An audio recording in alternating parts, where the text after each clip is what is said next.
लेकिन as far as act is concern ये service taxable नहीं होगी। लेट्स एक थोड़ा सा अलग डेफिनेशन, मैं और मेरा एक दोस्त दोनों पार्टनर है, we are a form of chartered accountant. बोलो चलो जन दो, चार्टर्ड अकाउंटेंट को साइड पे रख दिया, आई एम 5वीं पास, 5वीं पास है, 5th पास, मैं और मेरा दोस्त दोनों ने मिलकर के एक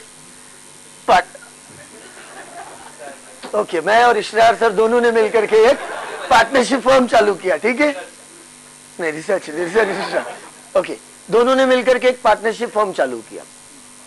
मैंने बोला मैं 5वीं पास, मैं आप लोगों को इनकम टैक्स के मामले में कंसल्टेंसी दे रहा हूं, बराबर, 5वीं पास, what do you say, will it be called as legal service? Try to understand, advice दिया या कंसल्टेंसी दिया, लॉ के मैटर में दिया ना, अब मैं कौन हूं उससे कोई फर्क नहीं पड़ता है। सिमी वन थिंग, अगर मैंने एडवाइस दिया उससे मेरा क्वालिफिकेशन कोई फर्क पड़ने वाला है? अच्छा चलो, कंसल्टेंसी के लिए वही सेड कि प्रोफेशनल होना चाहिए, लेकिन यहां पर कंसल्टेंसी करो या एडवाइस करो, as I said you both are same, one is the refined word and one is the raw word. Advice हम लोग जनरल सेंस में यूज करते, कंसल्टेंसी हम लोग इंग्लिश में यूज करते, करेक्ट? सो एडवाइस दिया या कंसल्टेंसी दिया किसी भी ब्रांच ऑफ लॉ के अंदर, that will be term to a legal service irrespective of my qualification.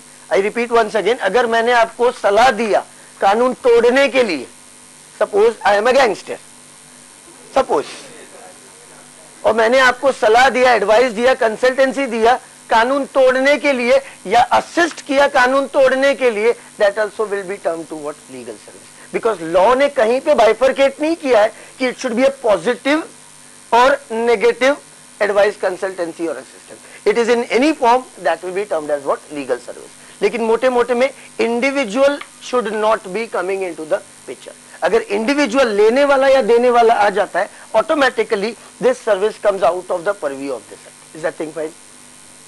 No. किसी भी प्रकार की एडवाइस आपने दिया हो, कंसल्टेंसी या असिस्टेंस लॉ के मैटर में, अब what is law? All laws which are having statutory applications, जिसके आगे ACT एक्ट हम लोग लिखते हैं, वो सभी लॉ सभी फील्ड के अंदर आपने अगर प्रोवाइड किया तो that will amount to what? Legal service. फिर इसके बाद क्या बोला? ऐसे suppose I am a group of advocates, हम क्लाइंट को सर्विसेज प्रोवाइड करते हैं, so it will be called as legal service, it will be taxable under this head. लेकिन अगर क्लाइंट को बचाने के लिए या क्लाइंट के बिहाफ पे किसी एक अथॉरिटी के सामने या किसी एक कोर्ट में जाकर के हम अपीयरेंस करते, which generally we call it as what? Representation, personally जाकर के खड़े होते हैं अथॉरिटी के सामने, then that will not be taxable. मतलब any appearance made in a court और एनी अथॉरिटी, भले वो अथॉरिटी स्टेट्यूटरी हो या नॉन स्टेट्यूटरी हो, इट इज इररिलेवेंट। तो इवन अगर मैंने एक नॉन स्टेट्यूटरी अथॉरिटी के सामने वो लीगल सर्विस परफॉर्म की है, अपने क्लाइंट को रिप्रेजेंट किया है, being a partnership firm, then prima facie तो वो लीगल होगी, लीगल सर्विस में कवर होगी, लेकिन सिंस अपीयरेंस की बात आ जाती है तो that will not be taxable. I hope the idea is clear. So how does the definition goes? Any service in nature of advice, consultancy, assistance in relation to any branch of law provided by a business entity to a business entity will be taxable under this head. Is that thing clear? Any type of appearance in any court or any authority or any tribunal, whether statutory or non-statutory, will not be covered under this service. Then we come to valuation of taxable service. So the value of taxable service in this case will be taken as again the अपना same way gross amount charge, जितना भी service provider ने service receiver को charge किया है, except of cost of goods supplied, cost of goods supplied. Now goods here means financial documents also. से suppose मेरा एक फर्म है वकील का, मैंने आपको पार्टनरशिप डीड बनाकर, मतलब आपने पार्टनरशिप फॉर्म करनी है या कंपनी फॉर्म करनी है, तो उसके लिए मैंने आपको कंसल्टेंसी दी है, असिस्टेंस किया है। इन दैट केस जो भी आपसे मैंने चार्ज किया है, कई बार मैंने पार्टनरशिप डीड बनाने के लिए जो स्टैम्प पेपर लगता है उसके लिए चार्ज किया होगा, अगर मैंने वो बिल आपको सेपरेटली दिया है that will be excluded from my gross amount chart, और जो भी नेट अमाउंट होगा उसके ऊपर क्या लगेगा, आपको सर्विस टैक्स लगेगा. I hope the idea is clear with everyone. Now even this covers assistance, help. Say for example, I being a 5th pass person, suppose मैं और मेरा दोस्त दोनों मिलकर के एक फर्म चला रहे हैं और दोनों काम क्या कर रहे हैं, लोगों के इनकम टैक्स रिटर्न फाइल करके दे रहे हैं. Again it is helping in any matter of law, कि कोई भी प्रोसीजर होता है लॉ का, कोई भी प्रोसीजर कंप्लायंस करना होता है, फॉलो करना होता है, उसके भी अंदर अगर किसी प्रकार की मदद की है तो that also will be covered under the head called as what, legal service. I hope the idea is clear. Now the question arises, अब कोई चीजें सीए के काम में भी आती है और ये काम में भी आती है, तो उसको बाइफरकेट कैसा करना है. Say suppose, and we can understand there are many services, तो one single service may fall in one category as well as the other category. So ऐसे समय पे ध्यान रखना है, जो ज्यादा क्लोज रहेगा ना उसको आपको चूज करना. अब जैसे सपोज सीए से रिलेटेड कोई सर्विस है, can I say it is advice और कंसल्टेंसी, इट इज सीए का सर्विस भी, it is in relation to law, that is also in relation to the professional capacity, it is taxable under legal service as well as taxable under chartered accountancy. लेकिन since वो professionally chartered accountant है, तो he would be more superior और more perfect in which category, chartered accountancy. तो मतलब वो देखा जाएगा कि इन दोनों में ज्यादा क्लोज वाला कौन सा सर्विस लगता है, तो वो सर्विस में उसको हम लोग क्या करेंगे, बैठाएंगे. सपोज दोनों काम उसका सेम ही आता है, जैसे एक होता है मैन पावर कंसल्टेंसी और दूसरा होता है मैन पावर सप्लाई. जो सप्लाई करता है वो पहले कंसल्ट भी तो करता ही है ना, तो वो कौन से सर्विस में बैठेगा, पहले वाले या दूसरे वाले. अब दोनों में बैठता है. So in that case it is difficult to bifurcate, वो इधर ज्यादा बैठता है कि इधर ज्यादा बैठता है.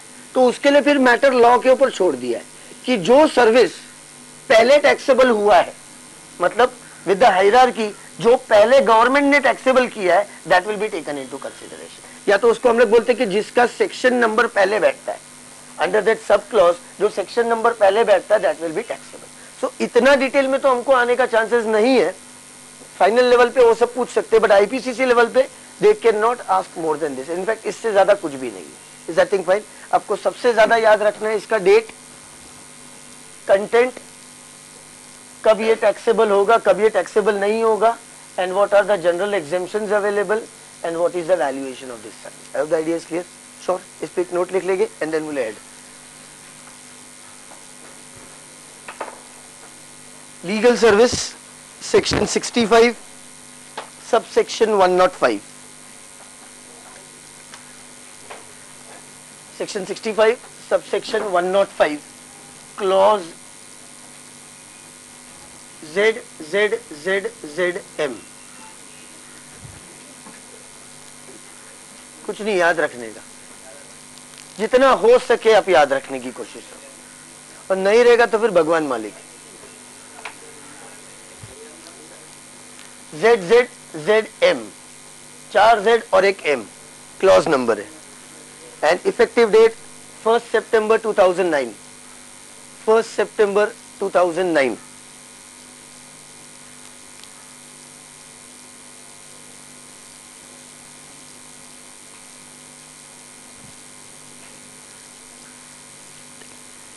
Just started this way. Services provided. I'm sorry. Any services provided, any services provided or to be provided, or to be provided मतलब ऑटोमेटिकली एडवांस वाला क्लॉज आ जाता है. To a business entity, to a business entity by other business entity, by other business entity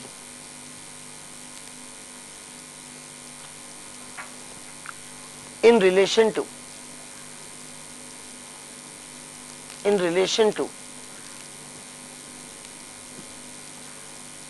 advice, consultancy or assistance. Advice, consultancy or assistance